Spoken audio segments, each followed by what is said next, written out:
Özünü hissetme günahkar, her şerde bir xeyir var. Boş vermişəm, harda qırılar, qırılar. Bilsən də, bilməsən də, sevsən də, sevməsən də, ürəyimdə hər zaman sənin yerin var.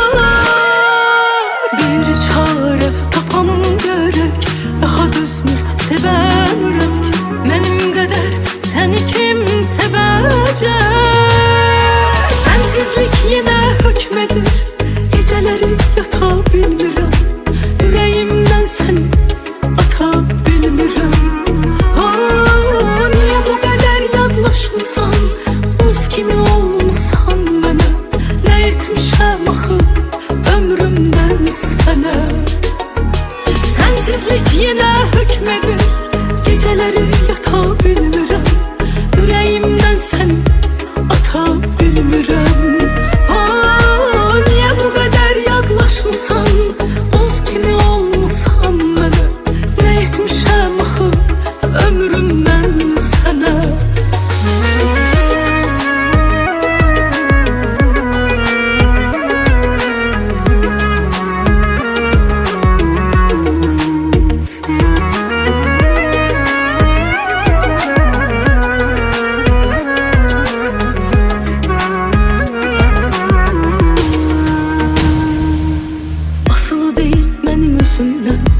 Həyat düşüb gözümdən, bu ürək bu gedişlə hara aparır məni?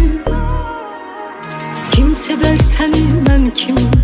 Yarım doymaz sevgimi, qəlbimin səsi yanıma çağırır səni. Bir çare tapam gerək, daha düzmür sevən ürək. Mənim qədər səni kim sevəcək? Sensizlik yenə hökm edir, gecələri yata bilmirəm, ürəyimdən səni ata bilmirəm. Niyə bu qədər yadlaşmısan, buz kimi olmusan mənə?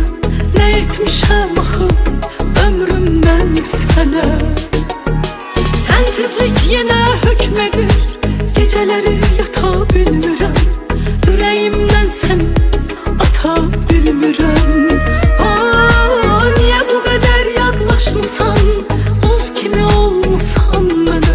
Nə etmişəm axı ömrümdən sənə?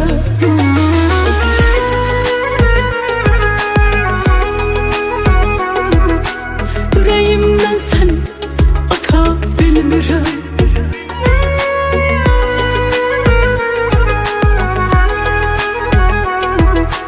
Nə etmişəm axı ömrümdən sənə?